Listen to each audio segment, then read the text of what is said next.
Welcome to the Build a Mind podcast. I am Joel Thomas. And I'm Kalen Folk. And today's Build a Mind podcast is brought to you by mcftools.net. MCF Digital's decision intelligence platform helps oil and gas operators and Bitcoin mining entrepreneurs evaluate stranded gas in three paths. You can sell it, electrify it, or mine Bitcoin with it. MCF Digital offers you 5-3 calculators to thoroughly analyze any stranded gas site so that you can make the most profitable decision. Go run the math at mcftools.net. That's mcftools.net. And of course, if you want to learn more about the world of Bitcoin mining and you are on Telegram, you need to come and check out some of the QRs that we are flashing on the screen at Bitcoin Mining World. We have excellent Telegram groups where you can do everything from learn the world of ASIC repair to find the best deals on new things, learn everything you ever wanted to know about containers, etc. If you want to learn about Bitcoin mining, that is a fantastic opportunity. So hit the QRs on the screen. Kalen, how you feeling today? And also happy Easter. Happy Easter, man. Feeling good. It is early. We're starting to do these things early and earlier, it seems. But it is early. We got a fun topic today, talking about the evolution of Bitcoin mining over the years, how things have changed, and excited to kind of dive into that one. Yeah, you know, this is not something I think is going to be the strongest field of expertise for me, but I know you live this every single day, and I think you're going to really have a lot of interesting things. So maybe we should start at the top and kind of just talk about the different eras of Bitcoin mining and maybe how you would break them up and talk maybe a little bit about the history of it and go from there. For sure. Yeah. So, back in the early days, 2008 to 2010 is when miners were, Bitcoin mining was still readily available to the masses. I mean, anybody with a computer, laptop could just kick it on and then mine off their CPU, and you'd be mining like multiple Bitcoin a day. Like the odds of you solving a block every day would be like pretty regular. What was the reward? Like 50 Bitcoin? Before the first halving, you were looking at 50 Bitcoin per block. Dude, that's so wild to think about right now, right? When we're all pool mining. Yeah. When pools were even invented, that wasn't until GPU mining. So, I mean, for the first few years, I believe it was strictly just everybody hashing away for themselves, all solo mining. And you'd have these wallets they were mixed bags. It was a wallet and a mining software like built into one. And fun stuff with CPU mining. That's when people were spreading a whole bunch of viruses throughout like mass computers. So back in those early days, you could have been mining Bitcoin on your computer and not even knowing it. They had it where if you'd pull up the command prompt, the file would stop. So there's tons of people's recording. I didn't know that. That's like crazy to think about. Like, I mean, we all hate computer viruses, but if there's one that I could get behind, I feel like just massively infecting everybody's computer to just I mean, right. Obviously the person who issued the virus is getting the rewards, but like philosophically, if we zoom out from like a network standpoint, that's kind of like a funny thing to think about. It's like, yeah, I could get behind that. That strengthens the network. Yeah. Luckily where we are now with the hash rate, it's not super, it doesn't make sense for a hacker to do it. But what they do is they'd infect these computers. They'd have it running. The smart ones would only have it running on 1 or 2 cores on their CPU. So the user could continue using their computer like normal, and they would never know the difference. Some people would be a little more risky and just take over the whole damn thing. Why is my fan just raging on my laptop? I can't figure it out. In the meantime, you're mining somebody else's blocks. Yeah, well, and yeah, people would pull up Task Manager like, dude, what is going on? And then as soon as they pull it up, it's like just dies down, completely stops the instance. So that was an interesting kind of era for sure, CPU mining, and that's not something that I was involved in, at least that I know. I had a PC back in the day, but that was for Minecraft and Minecraft alone. I know one dude.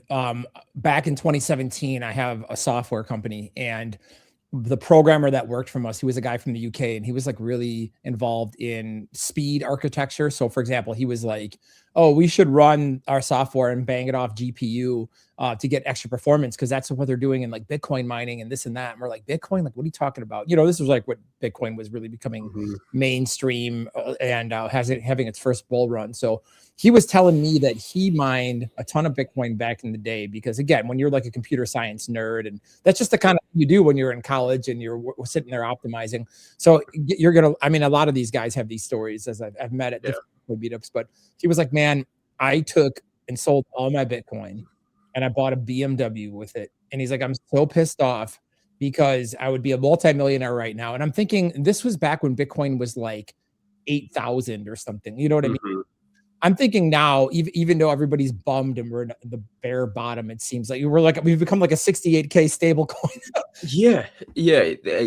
I mean, we're literally sitting at the 2021 all-time high right now, and people are bitching. Like just for it's insane. It's a It blessing, truly, dude, for accumulation, especially for us miners, because just like every day you're yes. getting more and more and more. And when you've got dry powder, you can do it. Where it's like if Bitcoin was like 500K right now and was stuck there, boy, the, The problem. yeah, you'd be like, well, my $2,000 pull I wanted to get is really not going to get you that much. Whereas like right now, you're like, okay, if you throw $2,000 at Bitcoin, you know that $2,000 could 10 or potentially even 100x, or I don't know. People get crazy with their projections. Who knows? Anything's possible. Right. One thing that's really surprised me is even at these prices that we're still seeing the net hash rate staying pretty close to the same. I mean, right now we're sitting at 992 exahash, right under a zettahash. But I mean, just yesterday we popped up to 1.1 zettahash. I'm kind of surprised that miners are being able to hold on. I think we saw in the news last week that Riot had to lay off 15% of their staff to just start cutting back on operations. And we're seeing it in the Telegram chats. Everybody's starting to liquidate. So I don't know who keeps plugging in and maintaining this hash rate. But as we continue on with this conversation of the evolution of Bitcoin mining into the later days and current times, I think we'll be able to explain it a little better. I mean, it's the CPU was mining in like the kilohash range, right? Now we have hydro miners that are mining at 300 exahash, or well, there's the first petahash miner now. I mean, like Yeah, it's we've got a crazy. single machine doing a petahash. Here's That the would take problem with large numbers is like you can't, it's hard to comprehend when you're like, oh, you're just adding another zero, or you're just, you're squaring it or whatever. I'm not a math dude, but when the numbers start getting so big, like petahash, exahash, they become meaningless because it's so it big. does. It's beyond our little teeny skulls to really comprehend what that means, but it is insane to think about how Yeah, much faster things are now. Like an ASIC, because somebody explained it to me. They're like, well, like one of these ASICs is like having thousands of laptops. I'm like, wait, what? yeah, yeah. I mean, and that's from CPU. We went into the GPU era, right? And then after the GPU era, we go into the first ASIC or FPGAs, which then is kind of the prerequisite to ASIC chips. But ASIC chips, the application specific integrated circuits, they just do one thing and they do it really well. It's like a Formula One car. It's like they just go fast. It's like that's all they're meant to do. They just do one thing and that's it. You're not searching the web on these Bitcoin miners. It's not doing it. It's just one thing and it's mining Bitcoin. And over the time, the chips have gotten better and better and better, and also smaller and smaller and smaller. And that's why the air cooled is no longer applicable on these large scale miners. I mean, back in some of the first Bitcoin miners, like the S1, but really the first standard ASIC miner, the S9, you're looking at 80, 90 chips. Now you're looking at 70 chips aboard on an S19. And I couldn't even tell you how many are on that petahash miner, but it's a giant server that's going into a rack, like a typical server rack.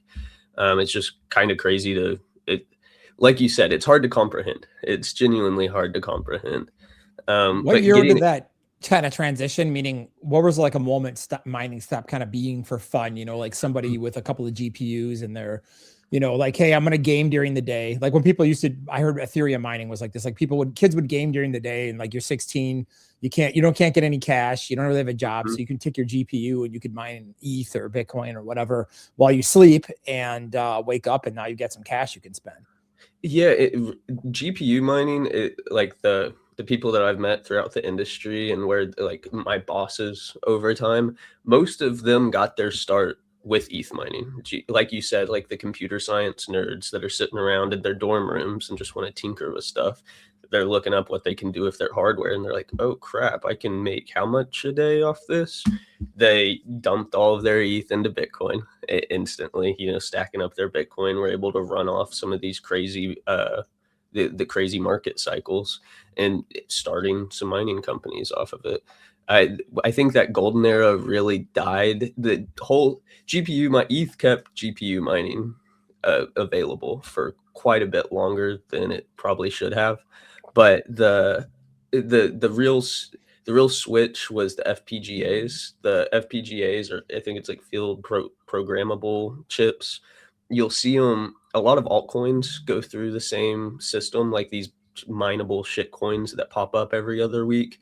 They always start out on a CPU and or sometimes they'll make their own ASIC. You see that $20,000 new miner that comes out once every 3 months, you know, and then as soon as it's bought, it's only making like $2 a day once people start plugging them in, because nobody's holding any of those coins. They're just dumping them out. But it's just kind of the historical step from GPU to FPGA. It's closer to an ASIC. So GPU still has other tasks that it's having to do in the background, like run your computer. Some like they did have the octo miner setups where you'd have like 8 GPUs with just one motherboard, and the typical GPU rig that if you look up a GPU rig, what you'll see.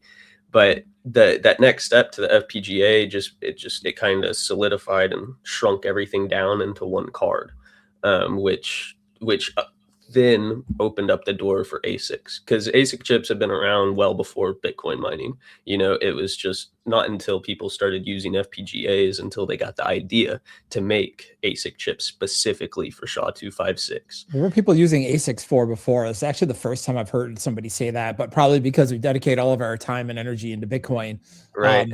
Because my thought was always ASIC chips were made specifically for Bitcoin, but so what did they use before them? Like, you know, for example, do you know any uses? I couldn't give you like a whole list of use cases on them, but the first guy that I worked for in the industry back in 2019, 2020, he actually managed a ASIC chip farm in like Scandinavia or something, like a really weird, obscure place. But he got out there to get operations up and running, and they were sending their ASIC chips to hospitals. Huh. So I don't know what process they were doing in there, but that was the Probably first some kind of diagnostics, I would assume, like MRIs, right? Or yeah, I don't know. That's a good question. Because yeah, you're right. Because maybe if you do like a CT scan and it takes thousands of images, you need something that can. Yeah, I don't know. That I can't really think of anything quickly else. So, that's interesting. Wow. Yeah, no, it kind of opened up my skill. I don't know how widely used they are now in other fields, with the new HPC compute coming out. But that like it was not just a Bitcoin thing originally. Just like SHA-256 was not just made for Bitcoin. SHA-256 has been around for decades as an encryption method, and Satoshi saw it as a viable option for his currency, you know, and then just implemented it in. Yeah, I mean, the brilliance of Satoshi, I really think, is like the difficulty adjustment and then putting everything together that kind of made the thing. You know what I mean? It was like taking this guy's, you know, invention and, you know, proof of work and, you know, et cetera. That's a fun rabbit hole to go down for sure. But really, like the idea of having a difficulty adjustment in mining and being able to just put all of these things together into something that actually found like a product market fit.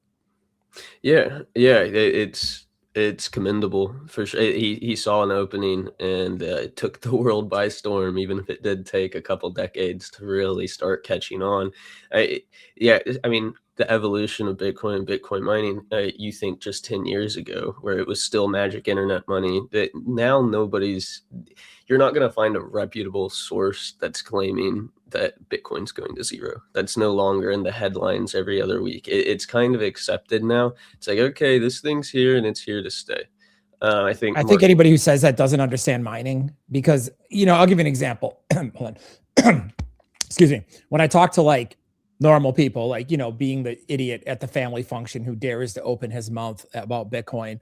And then everybody's like, well, isn't that like a scam, or isn't that going to go to zero? Or can't the government just repossess it? And you're like, you kind of take the breath like Sailor does, where you go, and then you just, Yep. and then they're like, ugh. So I think what's interesting to me is when you're explaining it to people, what happens is, I mean, it goes over their head, but if I totally lost my train of thought. Wow. What we were talking about 2 seconds ago. I couldn't tell you. We were talking about something about mining, proof of work, explaining this to normal people. Yeah, when you're sitting at your dinner table. Yeah, there was a point though. Like we were right on a topic, and I was going to draw it back to whatever. It happens. It's a podcast and it's live. That's the fun. Hey, like we said, guys, it's early. We've started these earlier and earlier. On a holiday, man. Really late. Really Yeah, late. holiday too. Holiday too. Scott's putting us to work. No, but this was technically our choice. But anyways, so it was cool that you put all these different elements together. Like, oh yeah, okay, I remember I was going to talk about like going down the. I know it doesn't matter, right? And some Bitcoiners get like really offended about like who is Satoshi and this and that, and who are the candidates and things like that. And I don't know, when you start looking at all these different things that were put together and how Bitcoin works, and you try explaining it to people, it's really, really interesting to see how they react. Because Bitcoin going to zero, particularly, and this is what I wanted to say, is that I open up my phone when I'm at a party or holiday function, whatever. And I'm like, look, mom, this is why Bitcoin isn't going to zero. I don't think you understand the infrastructure behind it that supports it. And I open up my phone and I type in Bitcoin mining center, and and it'll do these shorts on YouTube, and you'll see this, and I'll be like, I want you to look at how many computers there. And I go, each one of those is like having 2,000 high-powered laptops. And then they're like, and I'm like, now this is just one facility, and there's all over the world, there's like hundreds of these things. There's people doing this in their homes.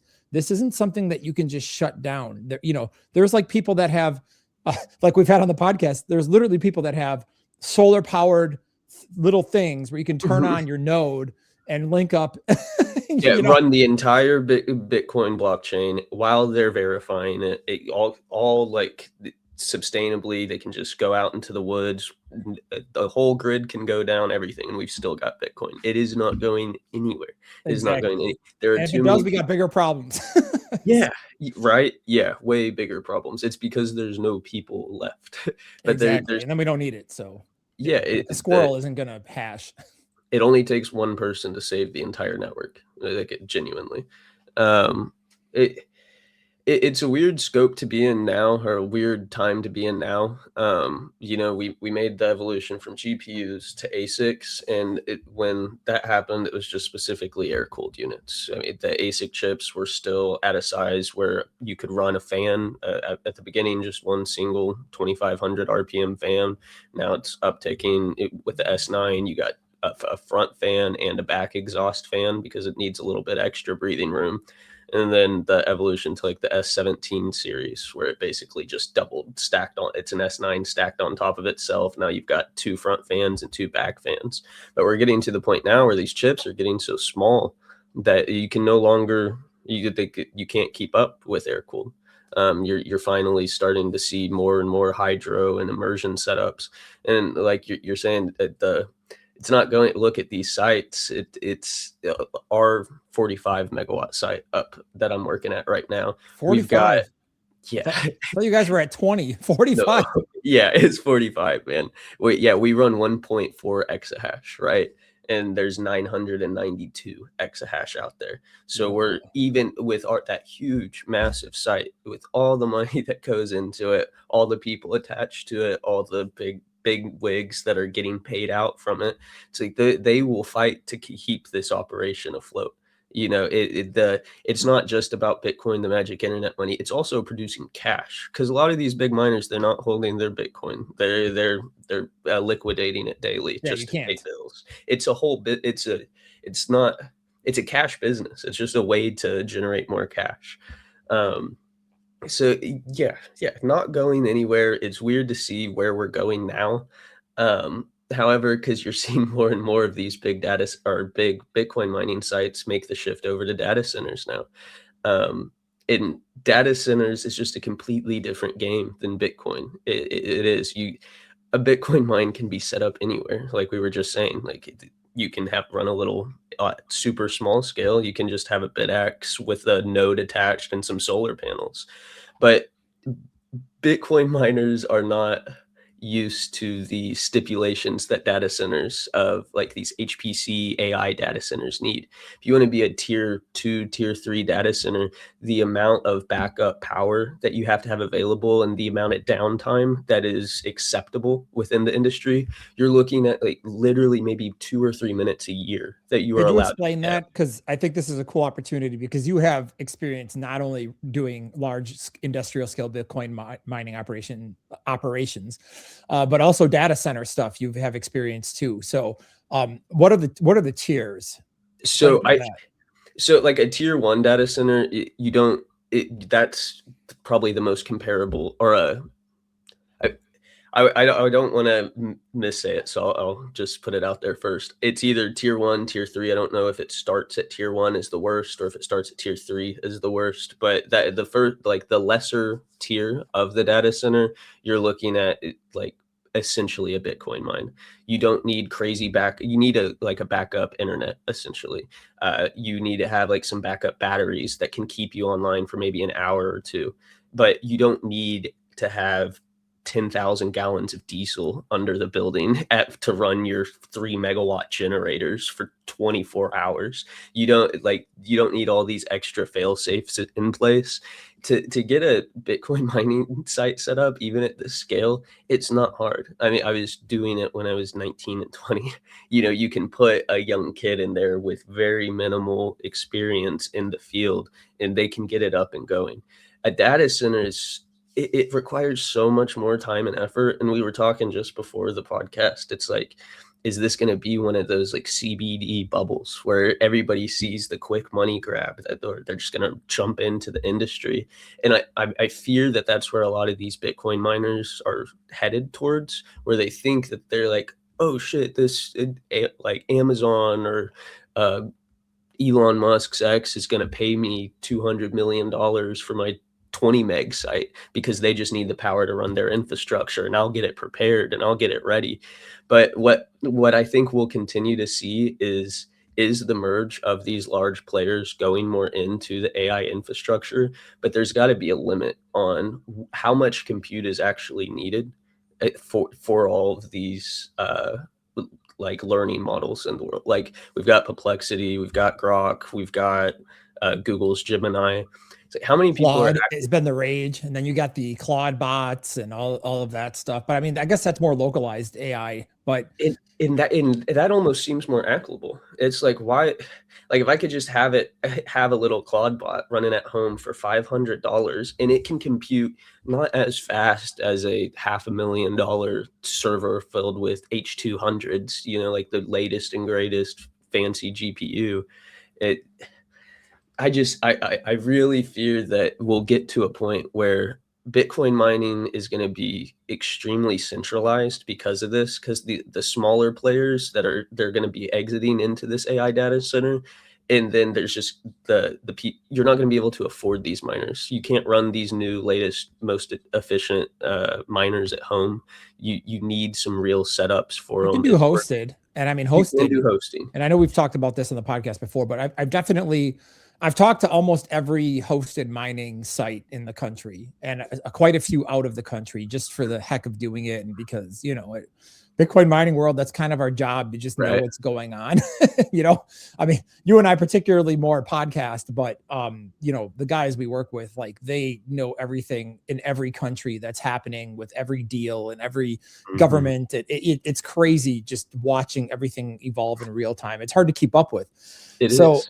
I think about these things, and man, it's really, really, really interesting what you're saying, because here's something that could happen. And this is just a hypothesis. Okay. So I've got a lot of business experience. And one thing, are you familiar with Markowitz by chance? The efficient market hypothesis? I believe it's Markowitz. Not. Could you give me a little Basically, rundown on that? if you were to take economics in college, now, unfortunately, economics in college is taught by a bunch of Keynesian garbage economists, so-called economists who don't actually understand economics. But anyways, I'm going to digress with my Austrian elitism. we just can't help take shots at them because we think they're morons. But anyways, and they think we're stupid, but we're right and they're wrong. And I think history has proven that. But anyways, so the problem here is that what could happen is that when you look at efficient markets, what that basically means is like markets are efficient. They operate on efficient information. So I'm trying to think of a good way to buckle this out. I'm doing a terrible job of explaining it because my brain is only at like 30% right now. So what that means is, like, for example, something happens in the market, right? And then the price moves and the market is acting on all available information and deciding the best outcome. So for example, you would see this like right now, there's a good chance you're going to make more money switching to AI. So everybody's going to flood into that. Well, what happens then is you create a bubble and it gets overcorrected. But so the efficient markets would be like in stock trading. We hear that something happens to the CEO of NVIDIA and all of a sudden everybody dumps the price, or, we hear that there's going to be a deal for some company or whatever, or, hey, there's a war in the Middle East and that could affect oil prices. So the market is extrapolating all information and arriving at kind of like an equilibrium on the price based off that. The problem with the efficient market hypothesis is insider trading, where somebody, which does exist because I have sat in the room with billionaires and I have had people be like, hey, this and this and that. And you're like, okay. And then you watch it 3 weeks later and it happens and you're like, whoa, that stock price did jump up and I should have bought. I was skeptical, but it does exist. People do have inside information. I mean, look at Nancy Pelosi with the Pelosi tracker. I mean, obviously she has inside information because there's no way she's just magically, and no way a person who's a full-time politician has the chance to just sit around and beat Warren Buffett on a daily basis. So, that's the counter argument to the efficient market hypothesis. So when I think about markets, most of the time I feel like they're efficient. This is just my own opinion as a business operator, but you do have booms and busts and things get corrected. And people also have asymmetric information and there's asymmetric bets. So what I guess I'm trying to say in a very long-winded tangential form is that I think right now you're seeing a big push into AI and data. There's two things that I've heard, some interesting hypothesis, because nobody knows what's going to happen. And I'm definitely not even going to attempt to predict what's going to happen. But for me, it's like, what could happen, right? And then charting possibilities and assigning risk profiles. So I see one path where AI could become very centralized, right? Like you get things monopolized usually in society because somebody does it at a scale and they do it more efficiently and they have, and once you have that, that's really hard to compete. Like imagine us trying to compete with the iPhone and start a new business. Right. If we did come up with something, we would just get bought out by Apple, right? Yeah. Or Samsung or somebody, a big player. So that tends to what happens is, people accumulate power, capital, connections, network, political favor. So you're seeing a centralization right now in AI amongst big players. It's Grok versus, Claude versus OpenAI versus, whatever. There's a lot of that happening, but there's another path that could happen. Just kind of like you starting to see a flare up in home mining in Bitcoin, even though it's solo mining, is that localization of AI could cut out almost all of the power most of these people happen. And so if you think about that, I'll use the recording industry as an example. Not a lot of people, everybody listens to music, but nobody knows this probably because they don't know anything about the record industry. You kind of got to be a music nerd. But in the recording industry, what happened in 2000 is what could happen to AI. And I've heard people float this theory, and I think it's interesting. So right now, everybody's piling into it, just like when I had a CBD business in 2020, everybody was piling into that. And every week you'd see 2 or 3 shops open up and you're like, whoa, this is like becoming oversaturated. You could tell it's becoming a bubble because of the rate of expansion of the network. And it's going to correct down at some point. Same thing in AI.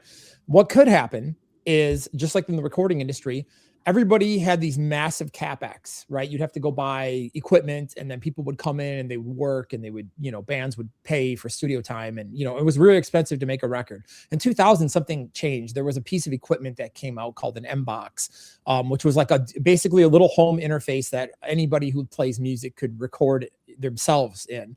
And what's happened over the last 20 years is, there's still a couple of big studios that are mega players, but in the music industry, everybody's kind of just got small studios and doing it themselves. So what I'm saying is exactly what you're saying, is that you could see a world where in 5 years from now, nobody needs big data centers. We're all running localized AI models off of, the next gen Mac Mini that can do 99% of what everybody needs. And then maybe there's big model data centers for people that are doing like AI video creation, or I don't know. Yeah. That's a very long-winded, but it's a very strong possibility. And it's very interesting to think about if you're making a business decision like that.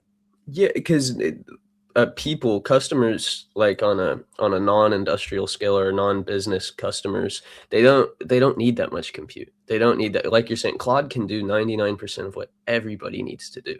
That these data centers may be going towards like large businesses, like you're saying, with the video creation. We're seeing that more and more, people complaining out in Hollywood with movies and how, like, what's going to go on with that. Could definitely see a use case there.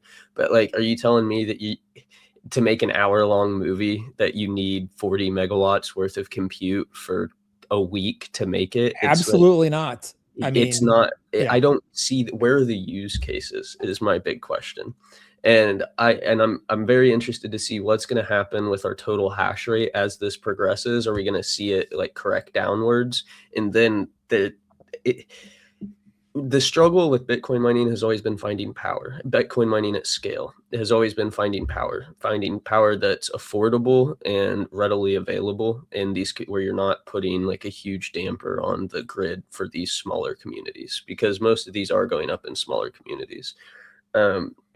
Just on that, like these data centers coming in, they require a lot of water, which really sucks. Like these Bitcoin mines do not, most Bitcoin mines at least are not taking up a whole bunch of resources besides the straight electricity. We could argue, and we have very passionately on this podcast with many great guests, that Bitcoin actually is a net benefit for the energy grid, because we're kind of like the we're like the immune system, and maybe that's a good analogy in the body. We come and we find the trash and we get rid of it, and we turn it into something that's actually useful and powerful for society. And it's like that stuff would exist in the body if nobody cleaned it anyway. So the fact that we're at least doing something with it and getting rid of it and turning it into something positive, I mean, that to me is a compelling argument, where a data center is a little bit different, it seems. It is. Yeah, it is. These data centers will come into these smaller rural communities, and they will build like new power plants. like you're talking about the CapEx that was needed in the music industry in the early days and how that's lessened. It's like these dudes have like billions and billions of dollars at their disposal. And that's another reason why I think we can say pretty confidently that we're coming up on this AI bubble, is just the amount of money that's being thrown out to these people. It's not hard to get a loan if you can show any amount of power. It's like, hey, I just want to try to do this. They're like, cool, take my money. It's like, they'll place the bet, because if these things do work out, apparently these data centers have the customers right now that are at least willing to pay for it.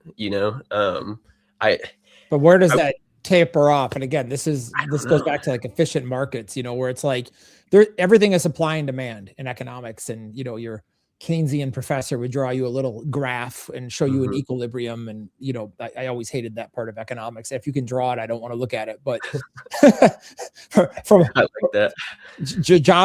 Jabs aside and bad jokes, economics jokes aside, I think that, at some point the supply and the demand need to find an equilibrium, because right now Bitcoin is kind of in, we're kind of like an unrealistic amount of market negativity in terms of sentiment right now. Like it's so ridiculous on X and just out there talking to people. And I'm thinking like the price is only 68,000. Like if it was like 20,000, maybe we should be stressed out a little bit. But the fact that we're kind of like, we're chilling about the last cycle ATH, like, you know what I mean? It's not really, it could be worse. And people are like that bummed because we didn't just moon up to like 250. It's like, okay, well, at some point, stay off Twitter. Something's got to give, meaning somebody's going to build way too much infrastructure. And yeah, AI demand feels like it's going to infinitely scale. But as we know, nothing is infinite, and bubbles pop, and then people start losing money. Then the market tightens, and then the big players consolidate, the ones that can survive. And then that capital looks for a spot. Because again, the price of Bitcoin is not going to stay at 68,000 forever. What happens if it goes up to 200? You know what I mean? All of a sudden everybody's like, oh my God, we got to get back into Bitcoin mining, right? So it's markets are cyclical and no one can ever forecast. So those are all things you got to think about. And it's very interesting market right now. And I think like once that bubble does pop and the smaller players or whatever bigger players that are consuming all this power for the AI data centers, I think that power will get bought by miners. The miners that have stayed through it and pushed through the whole thing. But what worries me about that is I feel like that is a route to extreme centralization, because it's only going to be the big players that have been. Less and less people are able to mine right now, especially in these market conditions. People over the years have gotten smarter in how they've been playing it and timing the cycles a little bit better. I think for But the very small miner, not on an industrial capacity, like, again, people like myself who run a real small yeah, hosted setup, like right now, it is awesome for somebody like me. But again, out of the exahash of hash rate, like people like me don't even register in terms, but again, it's still profitable for for somebody sure. like me, because as a personal miner, I'm like, this is awesome. I'm so glad the price is low because I'm getting this really cheap Bitcoin. And if I was selling it, I'd be sweating myself. But the fact that I'm not, it's great to just be accumulating. And mathematically, you're doing a 10 to 20 year play minimum.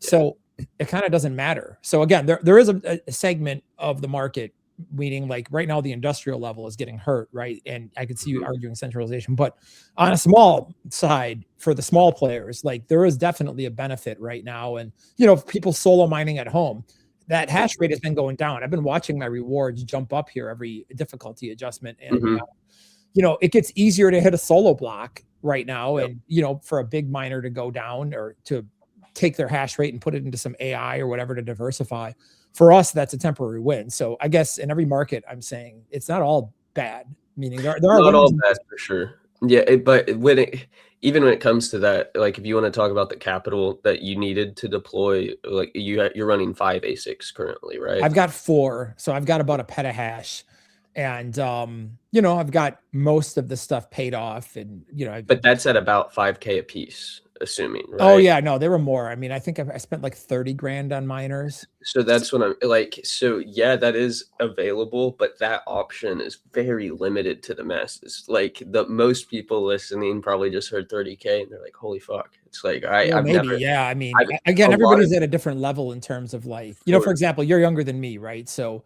um, if you There's own a business, like money is just such a relative thing. I'll give you an example. Like you could be a millionaire and think you've got a lot of money, and then you meet a billionaire, and then you realize your whole net worth is toilet paper. And then you could meet a person who makes 60 grand a year, and then you could be in that person, the millionaire is like, like that person's money. And then the person who makes 60 grand a year versus a college student who makes maybe 10 at like, working delivery or whatever, like that's toilet paper. You know what I mean? Like, so income is relative. Income usually is dependent on age.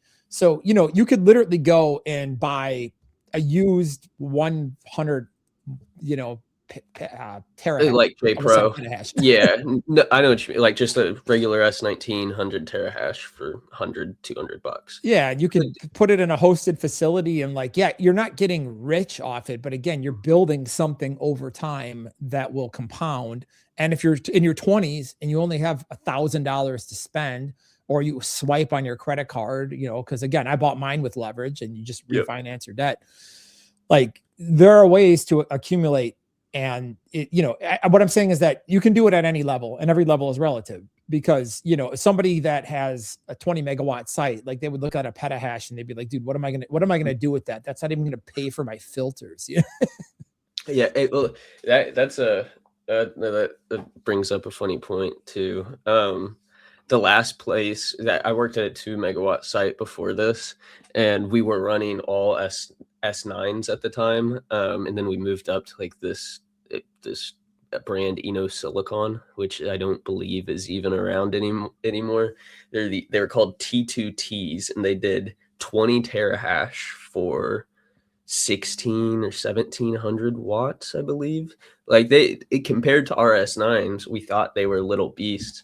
But I remember for 2 megawatts, we got up to 16 petahash. That was the max that we could get with that much power, right? And now I've got 20 times that power, but almost 100 times the hash rate that we're running.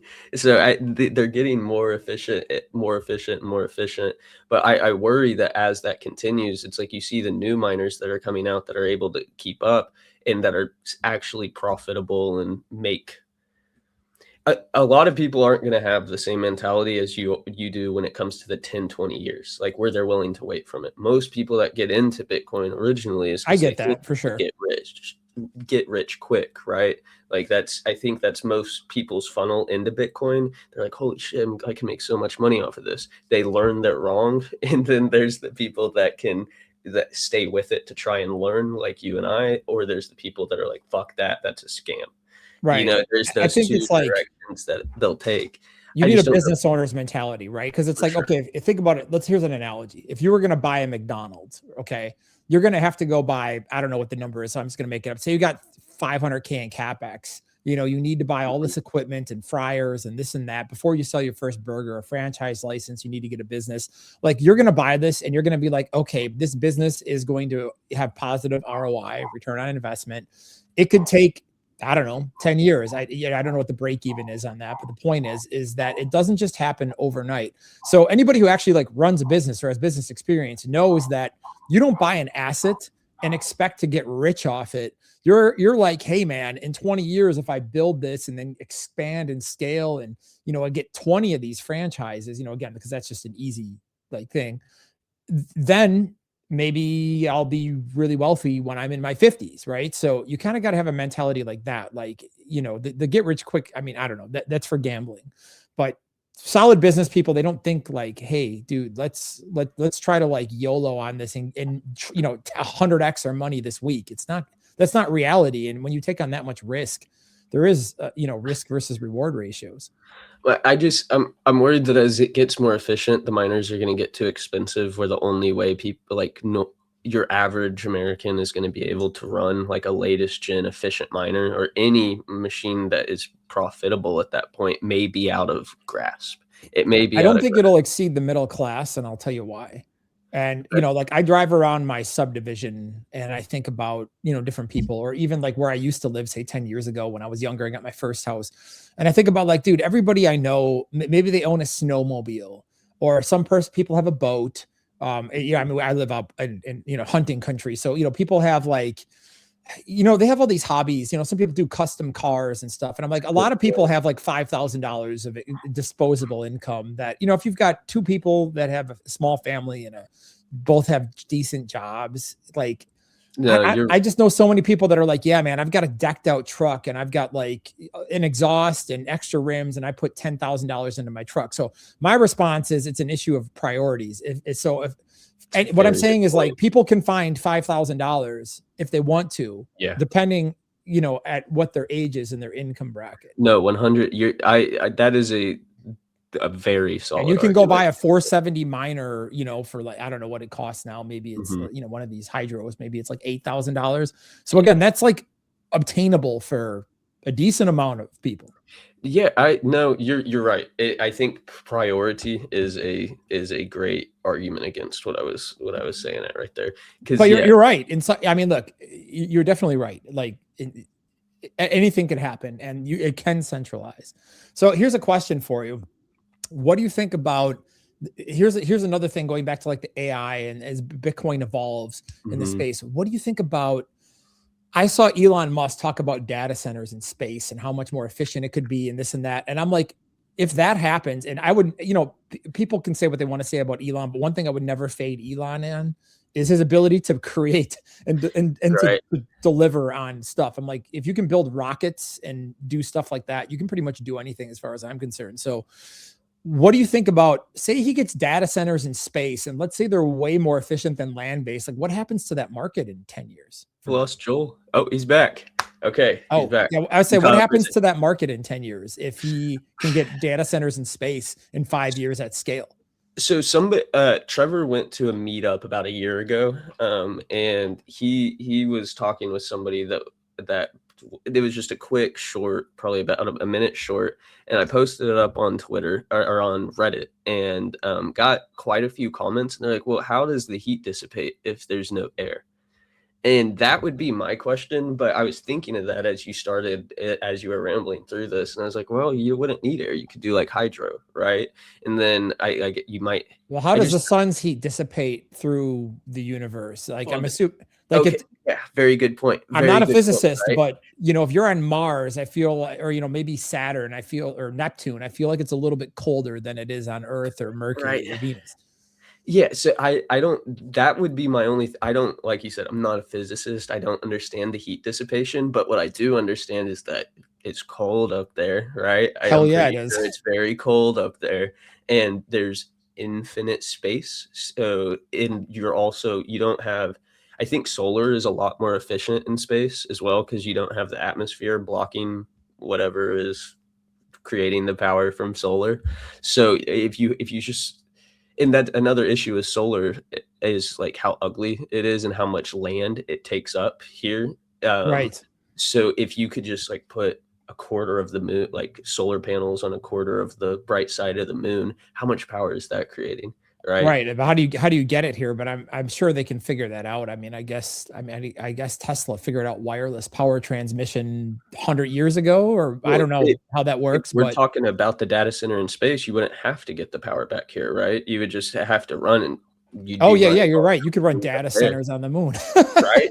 Why not? Why Why not? You're not? right. Yeah. And then That the Starlink it to a Starlink or an uplink or Yeah, something. I you mean, just have to send back the compute power. And I don't know what I'm sure over time the delays and like signal strength and all that will continue to improve. But dude, that's so wild to think about. right. It's cool though, isn't it? Like, but that's definitely going to change the market here. So if you're doing like, let's just say $1 billion capex building out all these facilities, and all of a sudden it's like some dude just decides who's got way more money and capital and resources than you to put it in space. Yeah. All of a sudden, like you're obsolete. Like, what do you do with all that infrastructure? I mean, Right. and then Well, AI go back to localizes. Bitcoin. AI localizes or and that's my I think it'll go back to Bitcoin. I think once all that available power comes up, it'll go back to Bitcoin. The one thing like that kind of also destroys the argument of like it being too expensive for people to get in. A lot of Bitcoin miners are just making big batteries on their sites right now. If because to curtail and to send power back to the grid, they'll pay you so much more than just your regular Bitcoin miner. What the most efficient ASIC out there right now, unless you've just got 2 cent power, which almost nobody does unless they own the damn power plant. It's like that most people don't have access to that cheap of power, but you could spend a couple million on a whole bunch of old S19s, run up 20 megawatts of it, and then just start selling power back, and you're still verifying the Bitcoin blockchain. And as long as you're not going into like Foundry pool or something, then you're also helping decentralize it.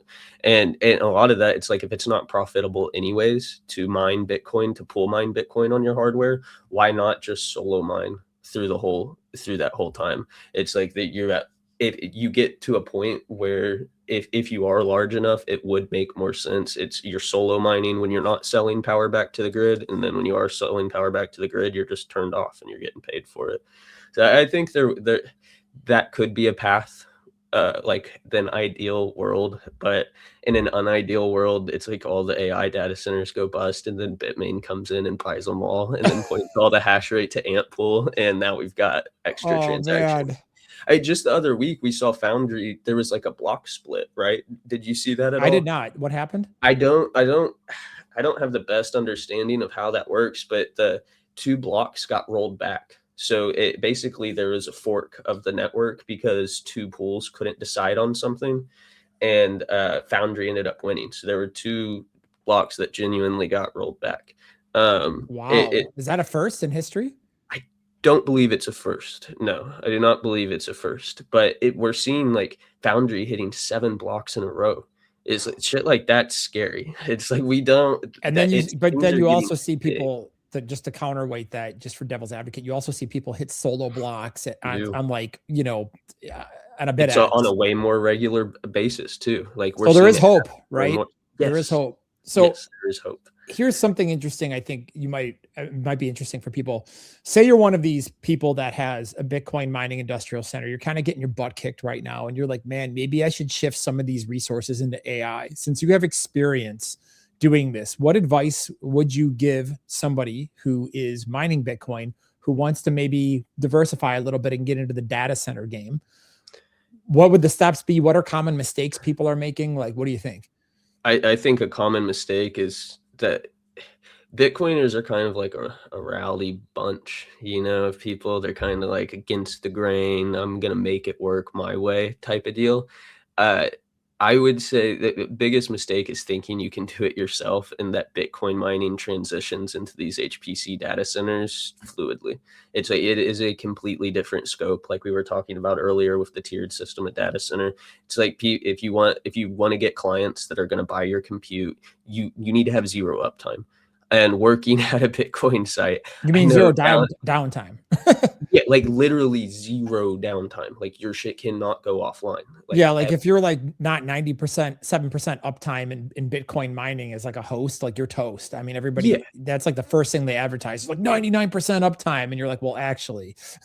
yeah, you look into that and then you're like, oh, well, if you want this power rate, then we'll enroll you in our curtailment program, which then has you at at least 10 hours of downtime a month, Well, it at depends, but and it depends on where. Like, for example, Iowa, in my experience, it's definitely, when we have those big storms roll through, one, they can knock out your miners, like you've talked about, yep. if they're not being managed properly. And two, then they can't even get the techs out to the site because it's frostbite conditions and they'll turn into little popsicles. So Yeah. what happens Yeah. then is like, you're down for like 3 days, and so you get all these like crazy storms, or if you have like a thunderstorm or a tornado that comes through or whatever. So you do have downtime, but for the most part it's pretty good in the in between seasons. But Bitcoin, like when Bitcoin miners just, they understand Bitcoin mining in the sense, if they've been doing it for a while, they know what it takes to get a Bitcoin site up, and to get up one of these like high tier 3 data centers, you need to bring in a third party that knows what they're doing. It would be my first recommendation to anybody, and to not buy into the hype real like super quickly, because just like a new ASIC comes out every few months, which makes the last one obsolete. The GPUs, the same thing is happening with the GPUs. NVIDIA puts out a new XH2T 100, 200, 300S. They got the same crazy name schemes that all these Bitcoin miners do. But instead of spending 10,000, or maybe an expensive new Bitcoin miner being 15,000, you're looking at like 80, 90, 100,000 for a single graphics card. And then you're running 8 GPUs in a single server. So you're looking at like $250,000 to $500K for a single little rack, right? Really? Yeah, no, these things are insanely expensive. Like you're picking up a house when you're putting it on the rack. It's nuts. It is a completely different scope. It is a like, you want to talk about like Bitcoin miners, their sites may be 99% uptime or whatever. You open up those pods, that shit's dirty. It's like that is not acceptable with this hardware. Like, you can't have any dust. You need clean environments. Most Bitcoin sites are outside. To be a data center, you're going to have to throw up a giant building. It's like, how much does that huge building cost? I'm sure there's a couple million in expenses right there to make it suitable, because like you're saying, like they advertise that 99% downtime, but then a storm blows through. Data centers need to be built to, if a tornado hits it, it's fine. Break the Like, tornado, not the data center.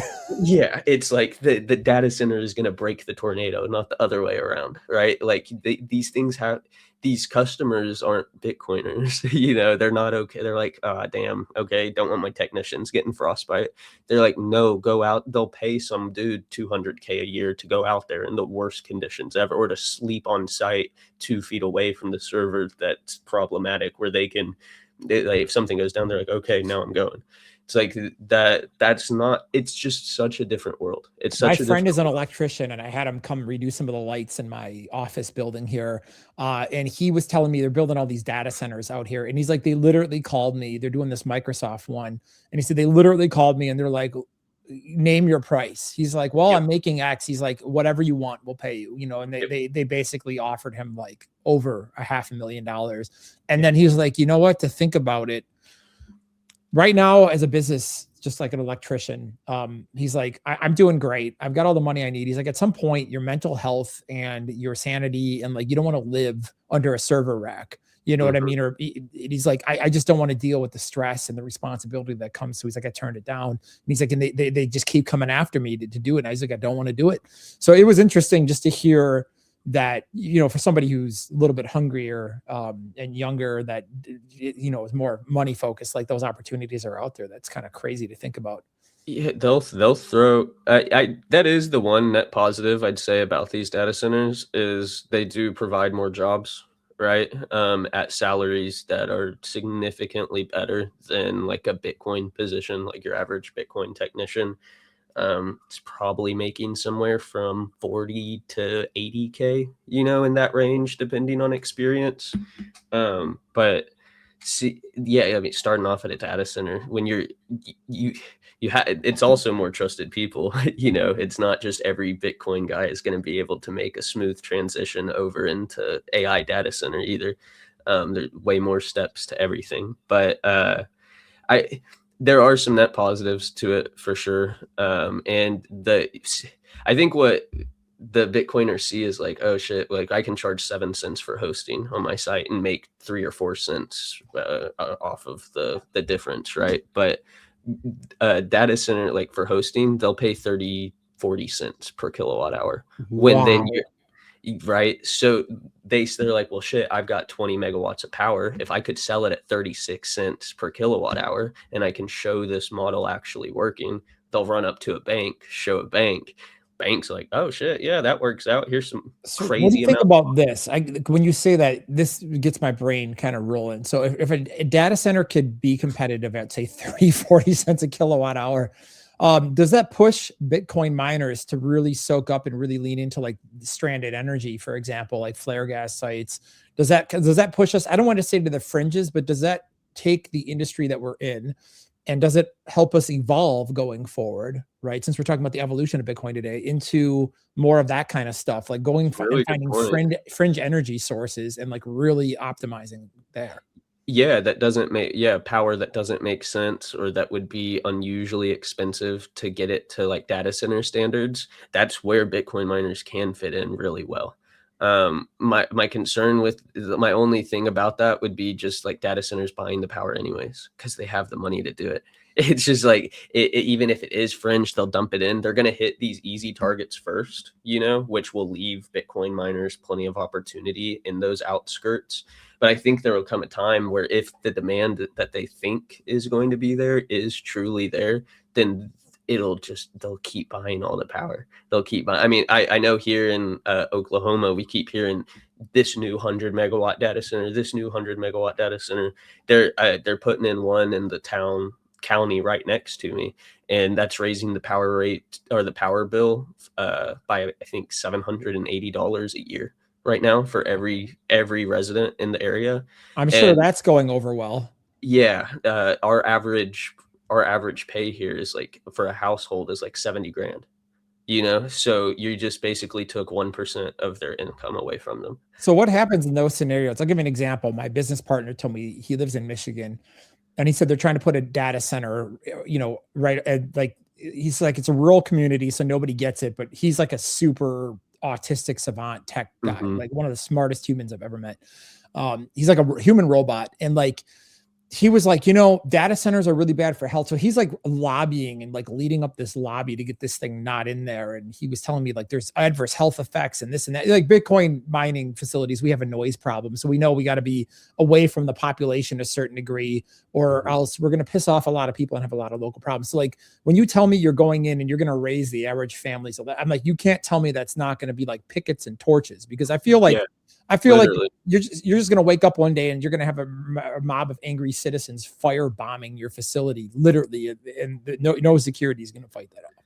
Yeah, and I'm sure that like that's we're seeing it at like town halls, you know, like city hall meetings and that type of stuff. There's big protests, marches, and that sort of thing. Has he said anything of like the health issues that would Okay, arise with I it? don't want to like I don't want to be like the horse, you know, the horse's rear Huh? versus the mouth, but he was saying there was something. I'd have to look into this. He was saying something about like low level. this or that leads to this, basically when you have that much electricity and low level noise, and I don't know what he said, something like Does something weird to the head, or yeah, it messes with you, just like being with by power lines. And I mean, again, the miners, because of the noise, at least the fan cooled stuff, you kind of got to be out in the middle of nowhere. But data centers, it seems, are a little bit closer because you need water, and people love to live by water, so you Yep. need oh wow, yeah. So I don't know. It's worth looking into. It's very interesting. I mean, again, I think there's a health problems with a lot of stuff. I'll give an example. Like a lot of my friends that are, that like music and stuff like that, they do AirPods. They love AirPods because they sound good.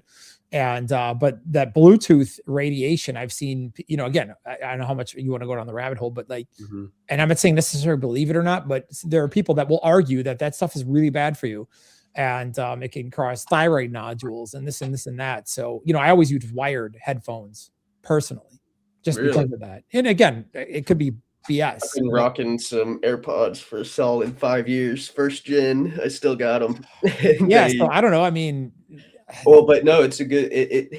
That's kind of that's a little bit more tinfoily hat type stuff. But as we're seeing, a lot of that shit ends up being less tinfoil hat than we thought it did. So right. So I'm not knocking it or anything, and it is a genuine like. Yeah, what I don't. It's like, don't put your cell phone in your pocket. It's like I always keep mine like over an arm's distance from me when I'm working, because I don't know. I just feel like all that radiation. So I don't know. Again, I don't know what the argument is with the data center, but I heard it could potentially have adverse health effects, which is. Well, and then just taking water in general from these rural communities, like if they are going in and soaking it up like that, like that's rough. That's going to cause problems, especially because the places with really cheap power are also heavily like they're like farm states, right? Like there's a lot of farming or livestock being raised there, and we may see some adverse effect there, or some adverse correlation where it's like that once all that water gets soaked up, now we're seeing food prices getting drove through the roof because there's not as much available water. When did we just arrive on team data centers in space, or is it just me? I think so. The localized AI. It just sounds better. It's like, yeah, let's keep the power for Bitcoin. If you want to run some AI shit at your home, watch a Claudebot video. It does way more than like any of these large scale like Chat GPT, Grok things. And you can text it all day long. That's pretty cool. I just started talking to my Grok app, man. Like that's really cool. Like you're driving, you can just have a conversation, be like, hey, teach me about this or that, or hey, I don't understand. What do you? It's very, very kind of. It's kind of cool to do. So, I use Grok like I haven't Googled something in like 4 months probably. Like I just only ask AI about it. It's like, hey, show me the source. It's great until it hallucinates, but definitely, I do like Grok from like a technical analysis point of view better than I think most AIs. And have you ever tried building anything with Claude? I've not, but like our guy Ronald, he's been talking about it. Mateo and them, they've been talking about using it. So it's interesting for sure. It's super interesting. Crazy, dude. Like, I mean, I was like redoing like retro video games and stuff just for fun. And I mean, I used to program back in like high school, so I wouldn't call myself a programmer, but I have a fundamental knowledge of it. And like, it's wild that you can just sit there and be like, all right, man, I want to make a vampire video game, and like, let's do this and this, and here's the parameters. And then it just 10 minutes later, it shoots it out, and like you're live, and like it's got all the calculations, and you're like playing it. You're sitting there and you're like, whoa. So it's pretty insane what you can do with it. And the AI stuff is just mind blowing. So, well, we're about out of time. I think this has been an interesting conversation talking about the evolution of Bitcoin mining, where it may or may not be headed. And, like you said, I think there's a lot of push towards AI right now, but that also I think opens up equal opportunity for the patient in Bitcoin mining. And, hopefully the world goes in a good direction. And, like anything, you got to associate risk and, diversify or whatever makes sense for your own situation or business. So in the meantime, again, you want to learn more about Bitcoin mining, let's flash them Telegram groups here on the thing. come join us on Telegram and hit these QR codes and learn more about Bitcoin mining. Just because right now the narrative is AI doesn't mean that it isn't going to be Bitcoin mining yet again soon. Things go up, things go down, and all of the opportunity is when everybody's looking away from it. And that's when you get the 100%. asymmetric upside. And right now, Bitcoin mining is probably not the most sexy thing on the block. So, we got some cheap miners though. Like you said, it's a great opportunity, man. man. I'm looking at these deals that they got. Like they had an ant box thing we were showing off the other day that JJ was doing. And man, I was looking at the price of those versus some of the other stuff. And, there are great deals right now when people are offloading to pivot. So, again, somebody's loss will be another person's gain and another person's opportunity. So any final words, Kalen? Man, nothing. Appreciate sitting down, meeting this early, man. Got it knocked out. If anybody else has any questions, of course, our social media links are down below. Any podcast guest recommendations, anything. Or if you have a project you want to come on and talk about it, let us know. We're always looking for cool people that are doing unique things in the Bitcoin mining space, because you will find people doing the most inspiring stuff. Like there's a guy I know in Florida who was he's building a composting business or expanding his composting business based off Bitcoin mining heat reuse. And I was just like, whoa, when he laid out his plan. So we're looking for people that have interesting setups, and that are doing cool stuff. So if that's you, feel free to reach out. We would love to talk to you. Yes, sir. Other than that, I guess we will catch you guys in the next one. Peace.